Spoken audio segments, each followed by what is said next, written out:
तेग बहादुर सिमरिए कर नाम नित आवे ताए। तेग बहादुर सिमरिए कर नाम नित आवे ताए। सतनाम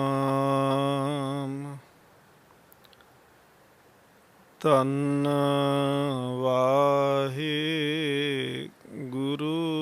ਜੀ।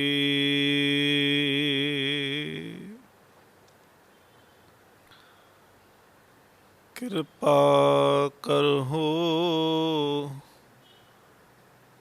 ਦੀਨ ਕੇ ਦਾਤੇ। ਮੇਰਾ ਗੁਣ ਅਵਗੁਣ ਨਾ ਵਿਚਾਰੋ ਕੋਈ। ਮਾਟੀ ਕਾ ਕਿਆ ਧੋਪੈ ਸੁਆਮੀ, ਮਾਨਸ ਕੀ ਗਤ ਏਹੀ। ਜੋ ਹਮਰੀ ਬਿਦ ਹੋਤੀ ਮੇਰਾ ਸਤਿਗੁਰਾ, ਸਾ ਬਿਦ ਤੁਮ ਹਰ ਜਾਨੋ ਆਪੇ। ਹਮ ਰੁਲਤੇ ਫਿਰਤੇ ਕੋਈ ਬਾਤ ਨਾ पूछता। ਗੁਰ ਸਤਿਗੁਰ ਸੰਗ ਕੀਰੇ ਹਮ ਥਾਪੇ। ਧੰਨ ਧੰਨ ਗੁਰੂ ਨਾਨਕ ਜਿਨ ਕੇਰਾ, ਜਿਤ ਮਿਲਿਆ ਚੁਕੇ ਸਭ ਸੋਗ ਸੰਤਾਪੇ। ਤੇਗ ਬਹਾਦਰ ਸਿਮਰਿਆ ਕਰ ਨਾਮ ਨਿਧ ਆਵੈ ਤਾਏ। ਸਭ ਥਾਈ ਹੋਏ ਸਹਾਏ। ਪਰਮ ਸਤਿਕਾਰਯੋਗ ਤਖਤ ਚੌਰ ਛਤਰ ਦੇ ਮਾਲਕ ਸਤਿਗੁਰੂ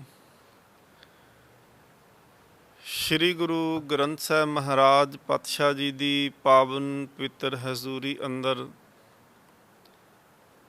ਨੌਵੇਂ ਗੁਰਦੇਵ ਪਾਤਸ਼ਾਹ ਧੰਨ ਗੁਰੂ ਤੇਗ ਬਹਾਦਰ ਮਹਾਰਾਜ ਜੀ ਦੇ 400 ਸਾਲਾ ਆਗਮਨ ਗੁਰਪੁਰਬ ਨੂੰ ਸਮਰਪਿਤ ਹੋ ਕਰਕੇ ਆਪ ਸੰਗਤ ਲੜੀਵਾਰ ਸਤਿਗੁਰੂ ਮਹਾਰਾਜ ਜੀ ਦਾ ਪਾਵਨ ਇਤਿਹਾਸ ਸਰਵਨ ਕਰ ਰਹੇ ਹੋ। ਸਤਿਗੁਰੂ ਮਹਾਰਾਜ ਬਖਸ਼ਿਸ਼ ਕਰਨ ਵਿੱਚ ਵਰਤਨ ਗੁਰੂ ਕੇ ਜੀਵਨ ਨੂੰ ਅਸੀਂ ਸਰਵਨ ਕਰ ਸਕੀਏ ਅਤੇ ਲਾਹਾ ਜੀਵਨ ਦੇ ਵਿੱਚੋਂ ਪ੍ਰਾਪਤ ਸਾਨੂੰ ਹੋ ਸਕੇ। ਗੁਰੂ ਗੋਬਿੰਦ ਸਿੰਘ ਮਹਾਰਾਜ ਜੀ ਦੀ ਬਖਸ਼ਿਸ਼ ਫਤਿਹ ਪ੍ਰਵਾਨ ਕਰੋ ਜੀ। ਵਾਹਿਗੁਰੂ ਜੀ ਕਾ ਖਾਲਸਾ ਵਾਹਿਗੁਰੂ ਜੀ ਕੀ ਫਤਿਹ। ਪਿਛਲੇ ਦੀਵਾਨ ਦੇ ਵਿੱਚ ਆਪ ਜੀ ਨੇ ਸਰਵਨ ਕੀਤਾ ਕਿ ਸਤਿਗੁਰੂ ਮਹਾਰਾਜ ਜੀ ਨੇ ਕਾਬਲ ਤੋਂ ਸੰਗਤ ਚੱਲ ਕੇ ਆਉਂਦੀ ਹੈ ਅਤੇ ਸਤਿਗੁਰੂ ਮਹਾਰਾਜ ਪਾਤਸ਼ਾਹ ਜੀ ਜੀਵਨ ਦਾ ਜੋ ਅਸਲ ਉਪਦੇਸ਼ ਹੈ ਬਖਸ਼ਿਸ਼ ਕਰਦੇ ਨੇ ਕਿ ਇਹ ਮਨੁੱਖਾ ਸਰੀਰ ਜਿਹੜਾ ਸਤਿਗੁਰੂ ਮਹਾਰਾਜ ਜੀ ਨੇ ਬਖਸ਼ਿਸ਼ ਕੀਤੀ ਕਿ ਇਹ ਸਾਨੂੰ ਪਰਮਾਤਮਾ ਦੀ ਬਖਸ਼ਿਸ਼ ਦੇ ਕਰਕੇ ਪ੍ਰਾਪਤ ਹੋਇਆ। ਔਰ ਇਹ ਇਸ ਕਰਕੇ ਪ੍ਰਾਪਤ ਹੋਇਆ ਹੈ ਤਾਂ ਕਿ ਸਾਡਾ ਜਿਹੜਾ ਆਉਣਾ ਜਾਣਾ ਮੁੱਕ ਸਕੇ। ਭਗਤ ਰਵਿਦਾਸ ਸਾਹਿਬ ਜੀ ਦੇ ਬਚਨ ਨੇ, ਬਹੁਤ ਜਨਮ ਬਿਸ਼ਰੇ ਥੇ ਮਾਧੋ, ਇਹ ਜਨਮ ਤੁਮਾਰੇ ਲੇਖੇ। ਕਹਿ ਰਵਿਦਾਸ ਆਸ ਲਗ ਜੀਵੋਂ, ਚਿਰ ਪਇਓ ਦਰਸ਼ਨ ਦੇਖੇ। ਕਿ ਇਹ ਜੀਵਨ ਬਾਰ-ਬਾਰ ਮਿਲਣ ਵਾਲਾ ਨਹੀਂ। ਇਹ ਜੀਵਨ ਬੜੇ ਕਠਿਨ ਜਿਹੜੇ ਸੀ ਅੰਧੇਰੇ ਦੇ ਵਿੱਚੋਂ ਨਿਕਲ ਕਰਕੇ ਇੱਕ ਆਸ ਦੀ ਕਿਰਨ ਸਾਨੂੰ ਪ੍ਰਾਪਤ ਹੋਈ। ਮਹਾਰਾਜ ਬਾਣੀ ਦੇ ਵਿੱਚ ਕਿਰਪਾ ਸਤਿਗੁਰੂ ਮਹਾਰਾਜ ਜੀ ਨੇ ਬਖਸ਼ਿਸ਼ ਕੀਤੀ ਕਿ ਕਈ ਜਨਮ ਪਏ ਕੀਟ ਪਤੰਗਾ, ਕਈ ਜਨਮ ਗਜ ਮੀਨ ਕੁਰੰਗਾ, ਕਈ ਜਨਮ ਪੰਖੀ ਸਰਪ ਹੋਇਓ, ਕਈ ਜਨਮ ਹੈਬਰ ਬ੍ਰਿਖ ਜੋਇਓ, ਮਿਲ ਜਗਦੀਸ਼ ਮਿਲਨ ਕੀ ਵਰੀਆ, ਚਿਰਨ ਕਾਲ ਇਹ ਦੇਹ ਸੰਜਰੀਆ। ਸਤਿਗੁਰੂ ਮਹਾਰਾਜ ਪਾਤਸ਼ਾਹ ਕਹਿੰਦੇ ਇਹ ਅਸਲ ਦੇ ਵਿੱਚ ਮੌਕਾ ਹੈ ਸਾਡੇ ਕੋਲ। ਇਹ ਪਰਮਾਤਮਾ ਨੇ ਸਾਨੂੰ ਅਵਸਰ ਦੇ ਦਿੱਤਾ ਹੈ ਕਿ ਅਸੀਂ ਇਸ ਮੌਕੇ ਦਾ ਲਾਭ ਉਠਾਉਂਦਿਆਂ ਆਪਣੇ ਜੀਵਨ ਨੂੰ ਸਫਲਾ ਕਰ ਸਕੀਏ। ਸਾਡਾ ਜੀਵਨ ਜਿਹੜਾ ਹੈ ਕਿਤੇ ਇਹ ਨਾ ਹੋਵੇ ਕਿ ਹੱਥੋਂ ਸਵਾਸਾਂ ਦੀ ਪੂੰਜੀ ਸਾਡੇ ਖਤਮ ਹੋ ਜਾਏ ਤੇ ਅਸੀਂ ਬਾਅਦ ਵਿੱਚ ਸੋਚੀਏ ਕਿ ਪਰਮਾਤਮਾ ਸਾਨੂੰ ਕਿਤੇ ਮੌਕਾ ਦਿੰਦਾ ਤੇ ਅਸੀਂ ਰੱਬ ਦੇ ਨਾਲ ਜੁੜ ਸਕਦੇ, ਸਾਡਾ ਜੀਵਨ ਜਨਮ ਮਰਨ ਜਿਹੜਾ ਉਹ ਖਤਮ ਹੋ ਜਾਂਦਾ। ਭਾਈ ਸਾਹਿਬ ਭਾਈ ਵੀਰ ਸਿੰਘ ਹੋਣਾ ਦੇ ਬੜੇ ਸੋਹਣੇ ਬਚਨ ਨੇ, ਉਹ ਕਿਰਪਾ ਕੀਤੀ ਉਹਨਾਂ ਨੇ, ਸੰਤ ਕਵੀ ਨੇ, ਤੇ ਉਹਨਾਂ ਦੀ ਕਲਮ ਦੇ ਵਿੱਚੋਂ ਬਚਨ ਨਿਕਲੇ ਕਿ ਇਹ ਇੱਕਦਮ ਸੋਚ ਨੇ ਆਪਣੀ ਕੀਤੀ, ਕੌਣ ਤੇ ਕਿਉਂ ਕਰਾਇਆ ਹਾਂ। ਐਵੇਂ ਸਾਰੀ ਉਮਰ ਗਵਾ ਕੇ ਮਹਾ ਸ਼ੋਕ ਪਛਤਾਇਆ ਹਾਂ। ਭਾਈ ਸਾਹਿਬ ਭਾਈ ਵੀਰ ਸਿੰਘ ਹੋਣੀ ਲਿਖਦੇ ਨੇ ਕਿ ਇੱਕ ਦਿਨ ਅੰਦਰ ਦੇ ਵਲਵਲਿਆਂ ਨੇ ਬੈਠ ਕੇ ਜਿਵੇਂ ਵਿਚਾਰ ਕਰਨਾ ਕੀਤੀ ਕਿ ਮੈਂ ਅਸਲ ਦੇ ਵਿੱਚ ਹੈ ਕੌਣ ਤੇ ਸੰਸਾਰ ਦੇ ਵਿੱਚ ਕਰਨ ਕੀ ਆਇਆ। ਬਹੁਤੇ ਸੰਸਾਰ ਦੇ ਵਿੱਚ ਲੋਕ ਅੱਜ ਤੱਕ ਇਹੀ ਨਹੀਂ ਸਮਝ ਸਕੇ ਕਿ ਸਾਡੇ ਆਉਣ ਦਾ ਮਨੋਰਥ ਸੰਸਾਰ ਦੇ ਵਿੱਚ ਕੀ ਹੈ, ਅਸੀਂ ਆਏ ਕਿਉਂ ਹਾਂ, ਅਸੀਂ ਕਿਸ ਕਾਰਨ ਕਰਕੇ ਆਏ। ਜੇਕਰ ਜੀਵਨ ਦਾ ਮਨੋਰਥ ਜਿਹੜਾ ਹੈ ਉਹ ਪਰਿਵਾਰ, ਘਰ ਜਾਂ ਦੁਨਿਆਵੀ ਸੁੱਖ ਹੀ ਹੋਵੇ ਤੇ ਮਨੁੱਖਾ ਸਰੀਰ ਤੋਂ ਇਲਾਵਾ ਬਹੁਤ ਸਾਰੀਆਂ ਐਸੀਆਂ ਜੂਨਾਂ ਨੇ ਜਿਹੜੇ ਖਾਣ ਪੀਣ ਤੇ ਸੌਣ ਤੱਕ ਹੀ ਸੀਮਤ ਨੇ, ਜਿਨ੍ਹਾਂ ਦਾ ਜੀਵਨ ਖਾਂਦਿਆਂ ਪੀਂਦਿਆਂ ਤੇ ਸੌਂਦਿਆਂ ਹੀ ਗੁਜ਼ਰ ਜਾਂਦਾ ਹੈ। ਸਤਿਗੁਰੂ ਮਹਾਰਾਜ ਪਾਤਸ਼ਾਹ ਜੀ ਨੇ ਸਾਨੂੰ ਸਮਝਾਉਣਾ ਕੀਤਾ ਹੈ ਕਿ ਇਹ ਅਵਸਰ ਹੈ, ਇਹ ਵਾਰੀ ਹੈ। ਇਸ ਕਰਕੇ ਸਤਿਗੁਰੂ ਮਹਾਰਾਜ ਪਾਤਸ਼ਾਹ ਕਹਿੰਦੇ ਨੇ ਕਿ ਕਰੋ ਬੇਨੰਤੀ ਸੁਨੋ ਮੇਰੇ ਮੀਤਾ, ਸੰਤ ਟਹਿਲ ਕੀ ਬੇਲਾ, ਇਹਾਂ ਖਾੜ ਚਲੋ ਹਰ ਲਾਹਾ ਆਗੇ, ਬਸਨ ਸੁਹੇਲਾ ਔਦ ਕਟੇ ਦਿਨ ਸਰੈ ਨਾਰੇ, ਮਨ ਗੁਰ ਮਿਲਕਾਦ ਸਵਾਰੇ। ਸਤਿਗੁਰੂ ਮਹਾਰਾਜ ਪਾਤਸ਼ਾਹ ਜੀ ਇਵੇਂ ਹੀ ਬਾਣੀ ਦਾ ਉਪਦੇਸ਼ ਦਿੰਦਿਆਂ ਵੱਖ-ਵੱਖ ਨਗਰ ਅਸਥਾਨਾਂ ਦੇ ਵਿੱਚ ਸਤਿਗੁਰੂ ਮਹਾਰਾਜ ਗਏ। ਕਾਬਲ ਦੀ ਸੰਗਤ ਨੂੰ ਸਤਿਗੁਰੂ ਮਹਾਰਾਜ ਜੀ ਨੇ ਬਖਸ਼ਿਸ਼ ਕਰਕੇ ਉਪਦੇਸ਼ ਦਿੱਤਾ। ਪੁੱਛਿਆ, ਮਹਾਰਾਜ ਮਨੁੱਖਾ ਜਨਮ ਦਾ ਉਪਦੇਸ਼ ਪਰਮਾਤਮਾ ਨਾਲ ਕਿਵੇਂ ਮਿਲੀਏ? ਤੇ ਧੰਨ ਗੁਰੂ ਤੇਗ ਬਹਾਦਰ ਮਹਾਰਾਜ ਕਹਿੰਦੇ ਨੇ ਇੱਕ ਤਾਂ ਵਿਕਾਰਾਂ ਦੀ ਗ੍ਰਿਫਤ ਤੋਂ ਬਚਣਾ ਹੈ। ਬਾਣੀ 'ਚ ਸਤਿਗੁਰੂ ਮਹਾਰਾਜ ਕਹਿੰਦੇ ਨੇ ਕਿ ਇਨ ਪੰਚਨ ਮੇਰੋ ਮਨ ਜੋ ਵਿਗਾਰਿਓ, ਪਲ ਪਲ ਹਰ ਜੀ ਤੇ ਅੰਤਰ ਪਾਰਿਓ। ਕਿ ਇਹ ਜਿਹੜੇ ਪੰਜ ਵਿਕਾਰ ਨੇ ਨਾ, ਜਿਨ੍ਹਾਂ ਨੂੰ ਸਤਿਗੁਰੂ ਮਹਾਰਾਜ ਕਹਿੰਦੇ ਨੇ ਕਿ ਇਸ ਦੇਹੀ ਅੰਦਰ ਪੰਜ ਚੋਰ ਵਸੇ, ਕਾਮ ਕ੍ਰੋਧ ਲੋਭ ਮੋਹ ਹੰਕਾਰਾ, ਅੰਮ੍ਰਿਤ ਲੁੱਟੈ ਮਨਮੁਖ ਨਹੀਂ ਬੂਝੈ, ਸੁਨੇ ਨਾ ਕੋਈ ਪੁਕਾਰਾ। ਕਿ ਇਸ ਸਰੀਰ ਦੇ ਅੰਦਰ, ਇਸ ਦੇਹੀ ਦੇ ਅੰਦਰ ਪੰਜ ਚੋਰ ਵਸਦੇ ਪਏ ਨੇ, ਔਰ ਇਹ ਪੰਜ ਚੋਰ ਸਾਡੇ ਸਰੀਰ ਦੇ ਵਿੱਚੋਂ ਜਿਹੜਾ ਕੰਨਾਂ ਦੇ ਰਾਹੀਂ, ਨਾਸਕਾ ਦੇ ਰਾਹੀਂ, ਤਵਚਾ ਦੇ ਰਾਹੀਂ, ਸਕਿਨ ਦੇ ਰਾਹੀਂ, ਅੱਖਾਂ ਦੇ ਰਾਹੀਂ, ਜੀਭਾ ਦੇ ਰਾਹੀਂ ਇਹ ਸਾਡੇ ਅੰਦਰੋਂ ਜਿਹੜਾ ਇਹ ਵਿਕਾਰਾਂ ਨੂੰ ਪੈਦਾ ਕਰਦੇ ਨੇ, ਸਾਡੇ ਅੰਦਰਲੇ ਟਿਕਾ ਨੂੰ ਲੁੱਟ ਕੇ ਲੈ ਜਾਂਦੇ ਨੇ। ਇਸ ਦੇਹੀ ਅੰਦਰ ਪੰਜ ਚੋਰ ਵਸੇ, ਕਾਮ ਕ੍ਰੋਧ ਲੋਭ ਮੋਹ ਹੰਕਾਰਾ, ਅੰਮ੍ਰਿਤ ਲੁੱਟੈ ਮਨਮੁਖ ਨਹੀਂ ਬੂਝੈ। ਇਹ ਅੰਮ੍ਰਿਤ ਨੂੰ ਅੰਦਰੋਂ ਲੁੱਟਦੇ ਨੇ ਤੇ ਮਹਾਰਾਜ ਕਹਿੰਦੇ ਨੇ ਮਨਮੁਖ ਨੂੰ ਇਸ ਗੱਲ ਦੀ ਸਮਝ ਕੋਈ ਨਹੀਂ। ਅੰਮ੍ਰਿਤ ਲੁੱਟੈ ਮਨਮੁਖ ਨਹੀਂ ਬੂਝੈ, ਸੁਨੇ ਨਾ ਕੋਈ ਪੁਕਾਰਾ। ਹੁਣ ਉਹ ਪੁਕਾਰ ਵੀ ਕਰਦਾ ਹੈ ਤੇ ਉਹਦੀ ਪੁਕਾਰ ਵੀ ਕਿਤੇ ਸੁਣੀ ਨਹੀਂ ਜਾਂਦੀ। ਤੇ ਸਤਿਗੁਰੂ ਮਹਾਰਾਜ ਪਾਤਸ਼ਾਹ ਕਹਿੰਦੇ ਦੇਖੋ, ਪਰਿਵਾਰ ਦੇ ਵਿੱਚ ਮਾਤਾ ਪਿਤਾ ਜਿਨ੍ਹਾਂ ਦਾ ਹਮੇਸ਼ਾ ਇਹ ਧਿਆਨ ਹੁੰਦਾ ਹੈ ਕਿ ਉਹਨਾਂ ਦੇ ਬੱਚੇ ਜਿਹੜੇ ਨੇ ਉਹ ਗਲਤ ਸੰਗਤ ਵੱਲੇ ਨਾ ਜਾਣ। ਬਾਲਕ ਕਿਤੇ ਗਲਤ ਆਦਮੀ ਦੇ ਕੋਲ ਖਲੋਤਾ ਹੋਵੇਗਾ ਤੇ ਮਾਂ ਝਿੜਕ ਕੇ ਲੈ ਕੇ ਜਾਏਗੀ, ਪਿਤਾ ਝਿੜਕੇਗਾ ਤੇ ਉਹਨੂੰ ਸਮਝਾਏਗਾ ਕਿ ਇਹਨਾਂ ਕੋਲ ਨਹੀਂ ਖੜੇ ਹੋਣਾ ਕਿਉਂਕਿ ਇਹ ਬੁਰੀ ਸੰਗਤ ਹੈ। ਪਰ ਸਤਿਗੁਰ ਮਹਾਰਾਜ ਕਹਿੰਦੇ ਨੇ ਬਾਹਰੀ ਸੰਗਤ ਤੋਂ ਤੇ ਮਾਤਾ ਪਿਤਾ ਬਚਾਉਂਦੇ ਨੇ, ਬਾਹਰੀ ਸੰਗਤ ਦੇ ਉੱਤੋਂ ਭੈਣ ਭਰਾ ਕੋਈ ਮਿੱਤਰ ਵੀ ਬਚਾ ਲਵੇਗਾ। ਜੇ ਕਿਸੇ ਗੁਨਾਹ ਦੇ ਵਿੱਚ ਫਸ ਗਿਆ, ਹੋ ਸਕਦਾ ਹੈ ਧਨ ਦੇ ਨਾਲ ਵੀ ਬਚ ਜਾਏ, ਸਿਆਣਪ ਦੇ ਨਾਲ ਵੀ ਬਚ ਜਾਏ। ਪਰ ਸਤਿਗੁਰ ਮਹਾਰਾਜ ਪਾਤਸ਼ਾਹ ਜੀ ਨੇ ਕਿਰਪਾ ਕੀਤੀ, ਜਿਹੜੇ ਅੰਦਰ ਨੂੰ ਲੁੱਟਦੇ ਪਏ ਵਿਕਾਰ ਨੇ, ਇਹਨਾਂ ਨੂੰ ਨਾ ਤੇ ਮਾਂ ਇਹਨਾਂ ਤੋਂ ਬਚਾ ਸਕਦੀ, ਨਾ ਪਿਤਾ, ਨਾ ਮਿੱਤਰ, ਨਾ ਭਰਾ, ਨਾ ਧਨ, ਨਾ ਦੌਲਤ, ਨਾ ਸਿਆਣਪ। ਮਹਾਰਾਜ ਜੀ ਦੇ ਬਚਨ ਨੇ, ਇਨ ਤੇ ਰਾਖੇ ਬਾਪ ਨਾ ਮਾਈ, ਇਨ ਤੇ ਰਾਖੇ ਮੀਤ ਨਾ ਪਾਈ, ਦਰਬ ਸਿਆਣਪ ਨਾ ਉਹੇ ਰਹਤੇ। ਤੇ ਮਹਾਰਾਜ ਜੀ ਨੇ ਕਿਰਪਾ ਕੀਤੀ, ਕਹਿੰਦੇ ਦੇਖੋ ਇਨ ਤੇ ਰਾਖੇ ਬਾਪ ਨਾ ਮਾਈ, ਇਹਨਾਂ ਵਿਕਾਰਾਂ ਤੋਂ ਬਾਪ ਨਾ ਮਾਈ, ਮਾਂ ਬਾਪ ਨਹੀਂ ਬਚਾ ਸਕਦੇ। ਇਨ ਤੇ ਰਾਖੇ ਮੀਤ ਨਾ ਪਾਈ, ਇਹਨਾਂ ਵਿਕਾਰਾਂ ਤੋਂ ਮਿੱਤਰ ਤੇ ਭਰਾ ਨਹੀਂ ਬਚਾ ਸਕਦੇ। ਦਰਬ ਸਿਆਣਪ ਨਾ ਉਹੇ ਰਹਤੇ, ਦਰਬ ਦੇ ਨਾਲ, ਸਿਆਣਪ ਦੇ ਨਾਲ, ਧਨ ਦੇ ਨਾਲ, ਦਰਬ ਦੇ ਅਰਥ ਨੇ ਧਨ, ਧਨ ਦੇ ਨਾਲ ਜੇ ਤੂੰ ਕਵੇਂ ਕਿ ਮੈਂ ਇਹਨਾਂ ਵਿਕਾਰਾਂ ਤੋਂ ਬਚ ਸਕਦਾ, ਤੇ ਮਹਾਰਾਜ ਕਹਿੰਦੇ ਨਾ, ਇਹਨਾਂ ਤੋਂ ਬਿਲਕੁਲ ਧਨ ਦੇ ਨਾਲ ਨਹੀਂ ਬਚਿਆ ਜਾਣਾ। ਦਰਬ ਸਿਆਣਪ ਨਾ ਉਹੇ ਰਹਤੇ। ਤੇ ਸਤਿਗੁਰ ਮਹਾਰਾਜ ਜੀ ਫਿਰ ਇਹਨਾਂ ਤੇ ਕਾਬੂ ਕਿਵੇਂ ਪਾਇਆ ਜਾਏ, ਤੇ ਮਹਾਰਾਜ ਕਹਿੰਦੇ ਨੇ ਸਾਧ ਸੰਗਤ ਓਏ ਦੁਸ਼ਟ ਵਸ ਹੋਤੇ। ਸੰਗਤ ਕਰਨ ਦੇ ਨਾਲ ਇਹ ਵਿਕਾਰ ਜਿਹੜੇ ਨੇ, ਇਹ ਦੁਸ਼ਟ ਜਿਹੜੇ ਨੇ, ਇਹ ਵਸ ਕਾਬੂ ਦੇ ਵਿੱਚ ਆਉਂਦੇ ਨੇ। ਇਸੇ ਕਰਕੇ ਜਦੋਂ ਵੀ ਕੋਈ ਧਾਰਮਿਕ ਰਹਿਬਰ ਸੰਸਾਰ ਤੇ ਆਇਆ ਤੇ ਉਹਨੇ ਬਹੁਤਾ ਜ਼ੋਰ ਦਿੱਤਾ ਕਿ ਸੰਗਤ ਦੇ ਵਿੱਚ ਰਹਿ ਕੇ ਇਕੱਠਿਆਂ ਹੋ ਕਰਕੇ ਅਸੀਂ ਮਨ ਦੇ ਉੱਤੇ ਕਾਬੂ ਪਾ ਸਕਦੇ ਹਾਂ। ਹਜ਼ਰਤ ਮੁਹੰਮਦ ਸਾਹਿਬ ਜੀ ਨੇ ਇਸਲਾਮ ਧਰਮ ਦੇ ਬਾਨੀ ਸਨ, ਤੇ ਉਹਨਾਂ ਨੇ ਆਪਣੀ ਉਮਤ ਨੂੰ, ਆਪਣੇ ਲੋਕਾਂ ਨੂੰ ਇਹ ਉਪਦੇਸ਼ ਦਿੱਤਾ ਸੀ ਕਿ ਘੱਟ ਤੋਂ ਘੱਟ 5 ਟਾਈਮ ਦੀ ਨਮਾਜ਼ ਜ਼ਰੂਰ ਪੜ੍ਹਨੀ ਹੈ।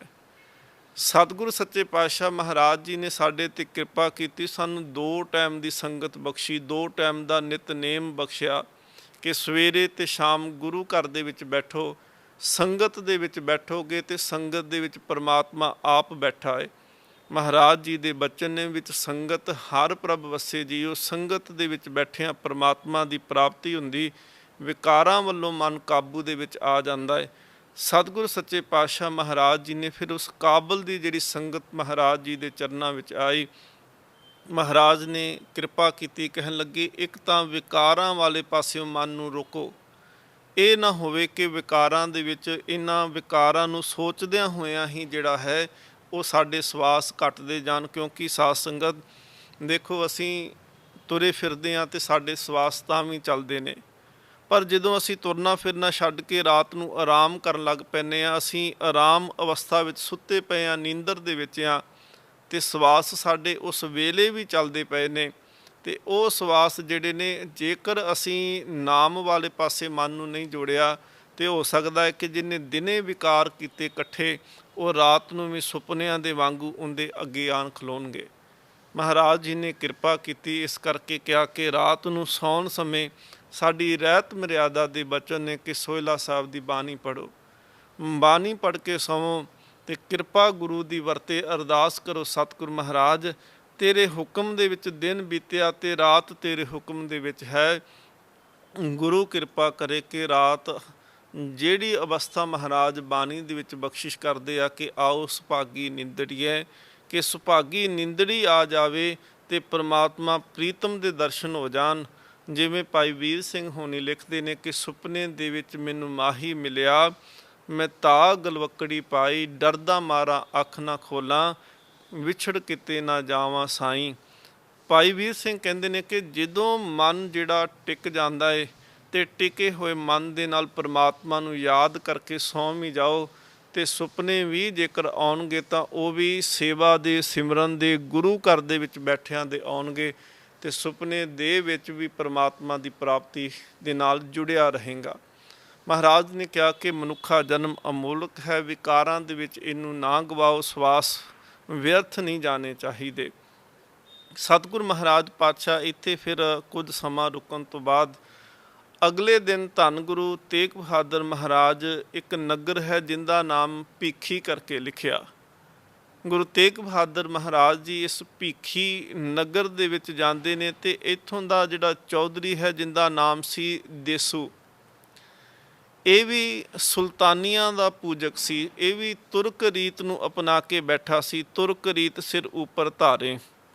ਤੇ ਇਹ ਚੌਧਰੀ ਹੋਣ ਕਰਕੇ ਜਦੋਂ ਇਹ ਮੁਸਲਮਾਨ ਬਣ ਗਿਆ, ਹਿੰਦੂਆਂ ਤੋਂ ਇਹ ਮੁਸਲਮਾਨ ਬਣਿਆ, ਤੇ ਇਹਨੇ ਲੋਕਾਂ ਨੂੰ ਜਿਹੜੇ ਉਸ ਇਲਾਕੇ ਦੇ ਵਿੱਚ ਹਿੰਦੂ ਰਹਿੰਦੇ ਸੀ ਉਹਨਾਂ ਨੂੰ ਤੰਗ ਕਰਨਾ ਸ਼ੁਰੂ ਕਰ ਦਿੱਤਾ। ਕਿਉਂਕਿ ਬਹੁਤ ਸਾਰੇ ਅੱਗੇ ਇਤਿਹਾਸ ਦੇ ਵਿੱਚ ਆਪਾਂ ਜਾ ਕੇ ਵਾਚਾਂਗੇ ਕਿ ਜਦੋਂ ਕਸ਼ਮੀਰ ਨੂੰ ਔਰੰਗਜ਼ੇਬ ਨੇ ਚੁਣਿਆ ਕਿ ਸਭ ਤੋਂ ਜ਼ਿਆਦਾ ਜ਼ੁਲਮ ਕਸ਼ਮੀਰ ਦੇ ਜਿਹੜੇ ਲੋਕ ਹਿੰਦੂ ਸਨ, ਖੱਤਰੀ ਸਨ, ਬ੍ਰਾਹਮਣ ਸਨ, ਉਹਨਾਂ ਦੇ ਧਰਮ ਪਰਿਵਰਤਨ ਦੇ ਉੱਤੇ ਲਾਇਆ, ਤੇ ਕੁਝ ਤਾਂ ਜਿਹੜੇ ਸੀ ਧਰਮ ਨੂੰ ਤਬਦੀਲ ਕਰ ਚੁੱਕੇ ਸੀ। ਜਿਹੜੇ ਅੱਜ ਵੀ ਕਸ਼ਮੀਰ ਦੇ ਵਿੱਚ ਜਾਓ, ਉਸ ਇਲਾਕੇ ਦੇ ਵਿੱਚ ਦੋ ਤਰ੍ਹਾਂ ਦੇ ਪਠਾਨ ਮਿਲਦੇ ਨੇ, ਇੱਕ ਤਾਂ ਖੱਖੇ ਪਠਾਨ ਤੇ ਦੂਸਰੇ ਬੱਬੇ ਪਠਾਨ। ਖੱਖੇ ਪਠਾਨ ਜਿਹੜੇ ਨੇ ਉਹਨਾਂ ਨੂੰ ਆਖਿਆ ਜਿਹੜੇ ਖੱਤਰੀਆਂ ਤੋਂ ਕਨਵਰਟ ਹੋ ਕੇ ਹਿੰਦੂ ਸਨ, ਖੱਤਰੀ ਸਨ, ਤੇ ਉਹ ਕਨਵਰਟ ਹੋ ਕੇ ਧਰਮ ਤਬਦੀਲ ਕਰਕੇ ਮੁਸਲਮਾਨ ਬਣ ਗਏ, ਉਹ ਖੱਖੇ ਪਠਾਨ ਬਣ ਗਏ। ਤੇ ਜਿਹੜੇ ਬ੍ਰਾਹਮਣਾਂ ਤੋਂ ਹਿੰਦੂ ਬ੍ਰਾਹਮਣ ਜਿਹੜੇ ਸਨ ਉਹਨਾਂ ਨੇ ਧਰਮ ਤਬਦੀਲ ਕੀਤਾ, ਉਹ ਬੱਬੇ ਬ੍ਰਾਹਮਣ, ਬੱਬੇ ਪਠਾਨ ਹੋ ਗਏ। ਸਤਿਗੁਰੂ ਮਹਾਰਾਜ ਪਾਤਸ਼ਾਹ ਜੀ ਦੇਸੂ ਨੂੰ ਆਖਦੇ ਨੇ ਕਿ ਤੁਰਕ ਰੀਤ ਸਿਰ ਉੱਪਰ ਧਾਰੇ, ਕਿ ਦੇਸੂ ਦੇਖ ਪਿੰਡ ਦਾ ਤੂੰ ਚੌਧਰੀ, ਸੁਲਤਾਨੀਆਂ ਦੇ ਪਿੱਛੇ ਲੱਗ ਕੇ ਤੂੰ ਧਰਮ ਤਬਦੀਲ ਕੀਤਾ। ਤੁਰਕਾਂ ਵਾਲੀ ਰੀਤ ਸਤਿਗੁਰੂ ਮਹਾਰਾਜ ਕਹਿੰਦੇ ਨੇ ਇਹ ਤੂੰ ਧਾਰਨ ਕਰ ਲਈ ਤੇ ਤੂੰ ਤੁਰਕ ਬਣਿਆ। ਦੂਸਰੇ ਪਾਸੇ ਜਿਹੜੇ ਤੇਰੇ ਆਪਣੇ ਮਜ਼ਹਬ ਵਾਲੇ ਹਿੰਦੂ ਸਨ, ਤੂੰ ਉਹਨਾਂ ਨੂੰ ਤੰਗ ਕਰਨਾ ਸ਼ੁਰੂ ਕੀਤਾ। ਤੂੰ ਉਹਨਾਂ ਨੂੰ ਤੰਗ ਕਰਦਾ ਹੈ। ਤੇ ਸਤਿਗੁਰੂ ਮਹਾਰਾਜ ਨੇ ਅਸਲ ਸੱਚਾਈ ਦੱਸੀ, ਕਹਿਣ ਲੱਗੇ ਕਿ ਜਿਸ ਤੁਰਕ ਸੈਯਦ ਅਹਿਮਦ ਦੀ ਜਿਹੜੇ ਇੱਕ ਉਮਦ ਬਣੀ ਹੈ ਸੁਲਤਾਨੀਆਂ ਦੀ, ਕਹਿੰਦੇ ਨੇ ਇਹ ਜਿਹੜਾ ਸੈਯਦ ਸੀ ਨਾ ਅਹਿਮਦ, ਇਹਦੀ ਵਾਰਤਾ ਸਤਿਗੁਰੂ ਮਹਾਰਾਜ ਜੀ ਨੇ ਫਿਰ ਦੇਸੂ ਨੂੰ ਸੁਣਾਉਣਾ ਕੀਤੀ। ਮਹਾਰਾਜ ਕਹਿੰਦੇ ਨੇ ਦੇਸੂ, ਇਹ ਸੈਯਦ ਅਹਿਮਦ ਜਿਨ੍ਹਾਂ ਦੀ ਉਮਦ ਦੇ ਨਾਲ ਤੂੰ ਜੁੜਿਆ, ਇਹਨਾਂ ਦੇ ਮਰੀਦਾਂ ਨੇ ਹੀ ਅਸਲ 'ਚ ਸੈਯਦ ਅਹਿਮਦ ਨੂੰ ਕਤਲ ਕਰ ਦਿੱਤਾ। ਕਤਲ ਕਰਨ ਤੋਂ ਬਾਅਦ ਵਿੱਚ ਇਹਨਾਂ ਸਈਦਾਂ ਨੇ ਜਿਹੜੇ ਉਹਦੇ ਅੱਗੇ ਚੇਲੇ ਸਨ, ਉਹਨਾਂ ਨੇ ਕਰਾਮਾਤਾਂ ਦੇ ਰੂਪ ਦੇ ਵਿੱਚ ਇਸ ਸੁਲਤਾਨੀਏ ਦੀ, ਇਸ ਸੈਯਦ ਅਹਿਮਦ ਦੀ ਜਿਹੜੀ ਸੀ ਕਰਾਮਾਤਾਂ ਬਣਾ ਕਰਕੇ ਆਪਣੇ ਕੋਲੋਂ ਲੋਕਾਂ ਦੇ ਵਿੱਚ ਸੁਣਾਉਣੀਆਂ ਸ਼ੁਰੂ ਕਰ ਦਿੱਤੀਆਂ। ਹੌਲੀ ਹੌਲੀ ਲੋਕਾਂ ਦੇ ਵਿੱਚ ਪ੍ਰਭਾਵ ਇਹਨਾਂ ਕਰਾਮਾਤਾਂ, ਇਹਨਾਂ ਗੱਲਾਂ ਦਾ ਪਿਆ। ਜਿਉਂ-ਜਿਉਂ ਇਹ ਗੱਲਾਂ ਫੈਲੀਆਂ ਤੇ ਇਹਨਾਂ ਗੱਲਾਂ ਦੇ ਕਰਕੇ ਉਹਨਾਂ ਨੇ ਇਸ ਉਮਦ ਨੂੰ ਜਿਹੜਾ ਸੀ ਆਪਣੇ ਵਾਲੇ ਕਲਾਵੇ ਦੇ ਵਿੱਚ ਲੋਕਾਂ ਨੂੰ ਲੈਣਾ ਸ਼ੁਰੂ ਕਰ ਦਿੱਤਾ। ਮਹਾਰਾਜ ਪਾਤਸ਼ਾਹ ਕਹਿੰਦੇ ਨੇ ਜਿਹੜਾ ਆਪ ਮੁਕਤ ਨਹੀਂ ਹੋ ਸਕਿਆ, ਉਹ ਦੂਸਰੇ ਨੂੰ ਮੁਕਤ ਕਿਵੇਂ ਕਰ ਸਕਦਾ ਹੈ। ਸਤਿਗੁਰੂ ਮਹਾਰਾਜ ਪਾਤਸ਼ਾਹ ਕਹਿੰਦੇ ਨੇ ਕਿ ਅਸਲ ਦੇ ਵਿੱਚ ਜਿਉਂਦਿਆਂ ਇਨਸਾਨਾਂ ਨੂੰ ਜਿਉਂਦੇ ਮਿਲਦੇ ਨੇ ਤੇ ਮੁਰਦਿਆਂ ਨੂੰ ਮੁਰਦੇ ਮਿਲਦੇ ਨੇ। ਜਿਹੜਾ ਆਪ ਕਬਰ ਦੇ ਵਿੱਚ ਬੈਠਾ ਹੋਇਆ, ਉਹ ਦੂਸਰੇ ਨੂੰ ਕਿਵੇਂ ਸੁੱਖ ਦੇ ਸਕਦਾ ਹੈ। ਸਤਿਗੁਰੂ ਮਹਾਰਾਜ ਪਾਤਸ਼ਾਹ ਜੀ ਦੀ ਜਦੋਂ ਵਿਚਾਰ ਨੂੰ ਉਹਨੇ ਗ੍ਰਹਿਣ ਕੀਤਾ, ਉਹਦੇ ਹਿਰਦੇ ਤੱਕ ਮਹਾਰਾਜ ਜੀ ਦੇ ਬਚਨ ਗਏ। ਸਤਿਗੁਰੂ ਮਹਾਰਾਜ ਜੀ ਦੇ ਬਚਨਾਂ ਦੇ ਕਰਕੇ ਇਹਨੇ ਜੋ ਉਹ ਸਖੀ ਸਰਵਰ ਦੀ ਖੂੰਡੀ ਤੇ ਮੁਸੱਲਾ ਘਰ ਦੇ ਵਿੱਚ ਰੱਖਿਆ ਸੀ, ਉਹਨੇ ਚੁੱਕ ਕੇ ਜਾ ਕੇ ਢਾਬ ਦੇ ਵਿੱਚ ਜਾ ਕੇ ਸੁੱਟ ਦਿੱਤਾ।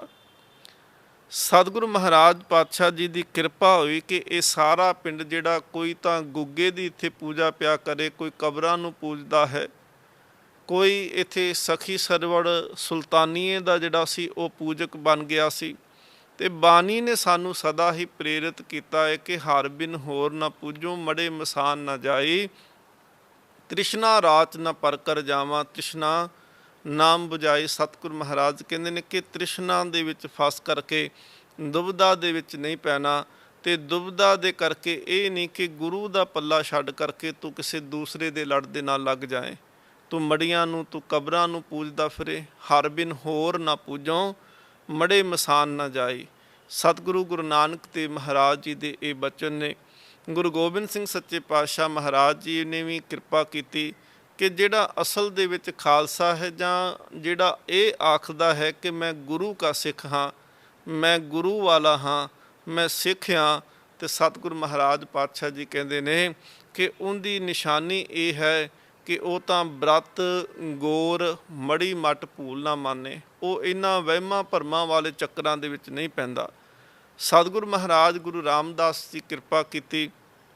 ਮਹਾਰਾਜ ਜੀ ਦੇ ਬਚਨ ਹਨ ਕਿ ਗੁਰ ਸਤਿਗੁਰ ਕਾ ਜੋ ਸਿੱਖ ਅਖਾਏ, ਸੋ ਭਲਕੇ ਉਠ ਹਰ ਨਾਮ ਧਿਆਏ, ਉਦਮ ਕਰੇ ਭਲਕੇ ਪ੍ਰਭਾਤੀ, ਇਸ਼ਨਾਨ ਕਰੇ ਅੰਮ੍ਰਿਤਸਰ ਨਹਾਏ।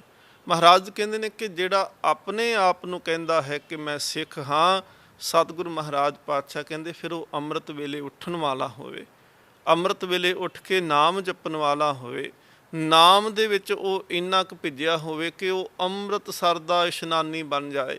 ਸਤਿਗੁਰੂ ਮਹਾਰਾਜ ਪਾਤਸ਼ਾਹ ਜੀ ਦੀ ਜਦੋਂ ਬਖਸ਼ਿਸ਼ ਸਿੱਖਾਂ 'ਤੇ ਹੋਈ ਤੇ ਉਹਨਾਂ ਨੇ ਸਾਡੀ ਝੋਲੀ ਦੇ ਵਿੱਚ ਰਹਿਤ ਮਰਿਆਦਾ ਪਾਈ। ਤੁਸੀਂ ਸਿੱਖ ਰਹਿਤ ਮਰਿਆਦਾ ਨੂੰ ਪੜ੍ਹੋ ਤੇ ਉਹਦੇ ਪਹਿਲੇ ਹੀ ਜਿਹੜਾ ਪੇਜ ਹੈ ਉਹਦੇ ਉੱਪਰ ਲਿਖਿਆ ਹੈ, ਪਰਿਭਾਸ਼ਾ ਜਦੋਂ ਦੱਸੀ ਗਈ, ਡੈਫੀਨੇਸ਼ਨ ਦੱਸੀ ਗਈ ਕਿ ਸਿੱਖ ਕਿਹਨੂੰ ਆਖਦੇ ਆ, ਤੇ ਉੱਥੇ ਪੰਥ ਨੇ ਸਾਡੀ ਝੋਲੀ ਦੇ ਵਿੱਚ ਪਾ ਕੇ ਇਹ ਸਾਨੂੰ ਉਪਦੇਸ਼ ਗੁਰੂ ਗ੍ਰੰਥ ਸਾਹਿਬ ਮਹਾਰਾਜ ਜੀ ਦਾ ਜਿਹੜਾ ਉਪਦੇਸ਼ ਸੀ ਉਹਨੂੰ ਲਿਖਤੀ ਮਰਿਆਦਾ ਦੇ ਰੂਪ ਦੇ ਵਿੱਚ ਸਾਨੂੰ ਬਖਸ਼ਿਸ਼ ਕੀਤਾ ਤੇ ਉਹ ਉਪਦੇਸ਼ ਝੋਲੀ 'ਚ ਪਾਇਆ ਕਿ ਸਿੱਖ ਅਸਲ ਦੇ ਵਿੱਚ ਉਹ ਹੈ ਜਿਹੜਾ ਗੁਰੂ ਨਾਨਕ ਦੇਵ ਮਹਾਰਾਜ ਤੋਂ ਲੈ ਕਰਕੇ ਗੁਰੂ ਗੋਬਿੰਦ ਸਿੰਘ ਮਹਾਰਾਜ, ਸ਼ਬਦ ਗੁਰੂ ਧੰਨ ਗੁਰੂ ਗ੍ਰੰਥ ਸਾਹਿਬ ਮਹਾਰਾਜ 10 ਜੋਤ ਸਰੂਪ ਸਤਿਗੁਰੂ 'ਤੇ ਵਿਸ਼ਵਾਸ ਭਰੋਸਾ ਰੱਖੇ, ਉਹ ਸਿੱਖ ਹੈ। ਜਿਹੜਾ ਅੰਮ੍ਰਿਤ 'ਤੇ ਭਰੋਸਾ ਰੱਖਦਾ ਹੈ ਉਹਨੂੰ ਸਿੱਖ ਆਖਦੇ ਆ। ਜਿਹੜਾ ਕਬਰਾਂ ਮੜੀ ਮਸਾਨਾਂ ਦਾ ਪੂਜਕ ਹੈ ਉਹਨੂੰ ਸਿੱਖ ਕਦੀ ਨਹੀਂ ਆਖਿਆ ਜਾ ਸਕਦਾ, ਭਾਵੇਂ ਕੱਪੜੇ ਸਿੱਖਾਂ ਵਾਲੇ ਪਾਏ ਹੋਵਣ, ਭਾਵੇਂ ਕੇਸ ਵੀ ਰੱਖੇ ਹੋਵਣ, ਦਸਤਾਰ ਵੀ ਸਜਾਉਂਦਾ ਹੋਵੇ, ਪਰ ਜੇਕਰ ਮਨ ਮਤ ਦਾ ਪੁਜਾਰੀ ਬਣ ਗਿਆ, ਜੇਕਰ ਕਬਰਾਂ ਨੂੰ ਉਹ ਪੂਜਦਾ ਪਿਆ ਹੈ ਤੇ ਸਤਿਗੁਰੂ ਮਹਾਰਾਜ ਕਹਿੰਦੇ ਨੇ ਕਿ ਉਹ ਸਿੱਖ ਨਹੀਂ ਹੋ ਸਕਦਾ। ਸਿੱਖ ਤਾਂ ਗੁਰੂ ਉਪਦੇਸ਼ 'ਤੇ ਚੱਲਣ ਵਾਲਾ ਹੈ। ਸਤਿਗੁਰੂ ਮਹਾਰਾਜ ਗੁਰੂ ਤੇਗ ਬਹਾਦਰ ਜੀ ਨੇ ਜਿਹੜਾ ਉੱਥੋਂ ਦਾ ਚੌਧਰੀ ਸੀ, ਭੀਖੀ ਨਗਰ ਦਾ ਦੇਸੂ, ਉਹਨੂੰ ਮਹਾਰਾਜ ਜੀ ਨੇ ਉਪਦੇਸ਼ ਦੇਣਾ ਕੀਤਾ। ਸਤਿਗੁਰੂ ਮਹਾਰਾਜ ਜੀ ਨੇ ਦੱਸਿਆ ਕਿ ਅਸਲ ਦੇ ਵਿੱਚ ਜਿਹੜਾ ਹੈ ਇਹ ਜੀਵਨ ਗਵਾਉਣ ਵਾਸਤੇ ਨਹੀਂ, ਇਹਨੂੰ ਸਵਾਰਨ ਦਾ ਯਤਨ ਕਰੋ। ਸਾਰਾ ਨਗਰ ਪਿੰਡ ਜਿਹੜਾ ਸੀ ਉਹ ਸਖੀ ਸਰਵੜਾਂ ਦੀ ਪੂਜਾ ਨੂੰ ਛੱਡ ਕੇ, ਸੁਲਤਾਨੀਆਂ ਕਬਰਾਂ ਗੁੱਗਿਆਂ ਦੀ ਪੂਜਾ ਨੂੰ ਛੱਡ ਕੇ ਨਾਮ ਦੇ ਵਿੱਚ ਲੱਗਿਆ। ਗੁਰੂ ਸਾਹਿਬ ਧੰਨ ਗੁਰੂ ਤੇਗ ਬਹਾਦਰ ਮਹਾਰਾਜ ਜੀ ਨੇ ਚੌਧਰੀ ਦੇਸੂ ਨੂੰ ਆਪਣੇ ਕੋਲੋਂ 5 ਤੀਰ ਬਖਸ਼ਿਸ਼ ਕੀਤੇ ਤੇ ਸਤਿਗੁਰੂ ਮਹਾਰਾਜ ਜੀ ਨੇ ਕਿਰਪਾ ਕੀਤੀ। ਹੁਣ ਦੇਸੂ ਪਰਿਵਾਰ ਦੇ ਵਿੱਚ ਗਿਆ ਤੇ ਇਹਦੀ ਜਿਹੜੀ ਨੂੰਹ ਸੀ ਉਹਨੇ ਕੁਝ ਚੁੱਕਣਾ ਦੇ ਦਿੱਤੀ। ਇਹਨੇ ਸਤਿਗੁਰੂ ਮਹਾਰਾਜ ਜੀ ਦੀ ਬਖਸ਼ਿਸ਼ ਜਿਹੜੀ ਸੀ ਉਹ ਤੀਰ ਜਿਹੜੇ ਸੀ ਤੋੜ ਦਿੱਤੇ। ਅੱਗੇ ਸਤਿਗੁਰੂ ਮਹਾਰਾਜ ਜਦੋਂ ਪਹੁੰਚਦੇ ਨੇ ਤੇ ਮਹਾਰਾਜ ਪਾਤਸ਼ਾਹ ਨੂੰ ਪਿੱਛੋਂ ਇਹ ਵੀ ਕਿਸੇ ਨੇ ਆ ਕੇ ਦੱਸਿਆ, ਮਹਾਰਾਜ ਦੇਸੂ ਫਿਰ ਉਸੇ ਰੀਤ ਤੇ ਉਸੇ ਸਰਵ ਸੁਲਤਾਨੀਆਂ ਵਾਲੀ ਰੀਤ ਤੇ ਤੁਰ ਪਿਆ, ਉਹਨੇ ਤੀਰ ਵੀ ਤੋੜ ਦਿੱਤੇ। ਸਤਿਗੁਰੂ ਮਹਾਰਾਜ ਕਹਿੰਦੇ ਨੇ ਜੇ ਤੀਰ ਤੋੜ ਦਿੱਤੇ, ਬਖਸ਼ਿਸ਼ ਮੋੜ ਲਈ, ਫਿਰ ਕਹਿੰਦੇ ਨੇ ਇਹਦਾ ਜੀਵਨ ਸਮਝੋ ਖਤਮ ਹੋ ਗਿਆ, ਕਿਉਂਕਿ ਆਤਮਿਕ ਜੀਵਨ ਉਦਣ ਮਰਦਾ ਹੈ ਜਿੱਦਣ ਗੁਰੂ ਉਪਦੇਸ਼ ਨੂੰ ਛੱਡਦੇ ਆ। ਇਹ ਘੋੜੇ ਤੇ ਜਾਂਦਿਆਂ ਹੋਇਆਂ ਘੋੜੇ ਤੋਂ ਡਿੱਗਿਆ, ਸਿਰ ਭਾਰ ਡਿੱਗਣ ਕਰਕੇ ਜਿਹੜੀ ਸੀ ਇਸ ਦੇਸੂ ਦੀ ਮੌਤ ਹੋ ਗਈ। ਸਤਿਗੁਰੂ ਮਹਾਰਾਜ ਜੀ ਕਿਰਪਾ ਕੀਤੀ ਆ, ਬਖਸ਼ਿਸ਼ ਕੀਤੀ ਆ ਕਿ ਇਹ ਜੀਵਨ ਜਿਹੜਾ ਅਮੋਲਕ ਮਿਲਿਆ ਹੈ। ਮਹਾਰਾਜ ਸਾਨੂੰ ਬਾਣੀ ਦੇ ਰੂਪ ਦੇ ਵਿੱਚ ਵੀ ਸਮਝ ਦਿੰਦੇ ਨੇ, ਇਤਿਹਾਸਿਕ ਘਟਨਾਵਾਂ, ਇਤਿਹਾਸਿਕ ਤੱਥਾਂ ਦੇ ਰਾਹੀਂ ਵੀ ਸਤਿਗੁਰੂ ਮਹਾਰਾਜ ਉਪਦੇਸ਼ ਦਿੰਦੇ ਨੇ। ਬਾਣੀ ਦੇ ਬਚਨ ਨੇ ਪ੍ਰਥਾਏ ਸਾਖੀ, ਮਹਾਂਪੁਰਖ ਬੋਲਦੇ ਸਾਂਝੀ ਸਗਲ ਜਹਾਨੇ। ਭਾਵੇਂ ਸਤਿਗੁਰੂ ਮਹਾਰਾਜ ਜੀ ਨੇ ਉਪਦੇਸ਼ ਆਪਣੇ ਸਮੇਂ 'ਤੇ ਜਿਹੜੇ ਸਿੱਖ ਹੋਏ ਉਹਨਾਂ ਨੂੰ ਦਿੱਤਾ, ਪਰ ਉਹ ਉਪਦੇਸ਼ ਅੱਜ ਵੀ ਸਾਡੇ ਵਾਸਤੇ ਜਿਹੜਾ ਹੈ ਉਵੇਂ ਦਾ ਉਵੇਂ ਨਵਾਂ ਹੈ ਕਿ ਜਿਵੇਂ ਅੱਜ ਸਾਨੂੰ ਸਤਿਗੁਰੂ ਮਹਾਰਾਜ ਉਪਦੇਸ਼ ਕਰਦੇ ਪਏ ਨੇ। ਜਿਵੇਂ ਸਤਿਗੁਰੂ ਮਹਾਰਾਜ 12 ਮਾਹ ਦੇ ਅੰਦਰ ਕਿਰਪਾ ਕੀਤੀ ਕਿ ਹਰ ਜੇਠ ਜੁੜੰਦਾ ਲੋੜੀਏ, ਜਿਸ ਅੱਗੇ ਸਭ ਨਿਵੰਨ, ਹਰ ਸੱਜਣ ਦਾਮਨ ਲੱਗਿਆ, ਕਿਸੇ ਨਾ ਦੇਈ ਬੰਨ, ਮਾਨਕ ਮੋਤੀ ਨਾਮ ਪ੍ਰਭ ਉਨ ਲੱਗੇ ਨਾਹੀ ਸਨ। ਮਹਾਰਾਜ ਕਹਿੰਦੇ ਨੇ ਅਸਲ ਮਾਨਕ ਮੋਤੀ ਜਿਹੜੇ ਖਜ਼ਾਨਾ ਹੈ ਉਹ ਪਰਮਾਤਮਾ ਦਾ ਨਾਮ ਹੈ। ਤੂੰ ਉਹਦੇ ਨਾਲ ਜੁੜ ਜਾ, ਜਿੰਦੇ ਅੱਗੇ ਸਾਰੇ ਝੁਕਦੇ ਨੇ। ਉਹਦੇ ਅੱਗੇ ਝੁਕਣ ਦੇ ਨਾਲ ਕੀ ਹੁੰਦਾ ਹੈ ਕਿ ਹਰ ਸੱਜਣ ਦਾਮਨ ਲੱਗਿਆ, ਕਿਸੇ ਨਾ ਦੇਈ ਬੰਨ। ਜਿਹੜਾ ਉਹਦਾ ਦਾਮਨ ਪਕੜਦਾ ਹੈ, ਪੱਲਾ ਪਕੜਦਾ ਹੈ ਮਾਲਕ ਵਾਹਿਗੁਰੂ ਦਾ, ਉਹ ਫਿਰ ਵਿਕਾਰਾਂ ਦੇ ਵਿੱਚ ਉਹਦਾ ਜੀਵਨ ਖਰਾਬ ਖਚਤ ਨਹੀਂ ਹੁੰਦਾ, ਜੀਵਨ ਸਫਲਾ ਹੋ ਜਾਂਦਾ ਹੈ। ਮਾਲਕ ਉਹਦੇ 'ਤੇ ਹੱਥ ਦੇ ਕੇ ਉਹਨੂੰ ਰੱਖ ਲੈਂਦੇ ਨੇ।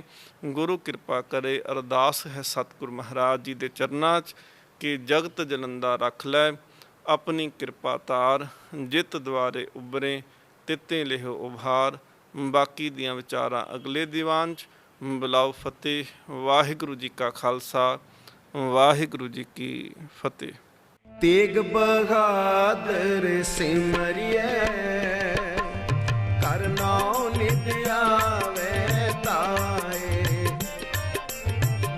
ਤੇਗ ਬਹਾਦਰ ਸਿਮਰਿਐ ਕਰ ਨਾਮ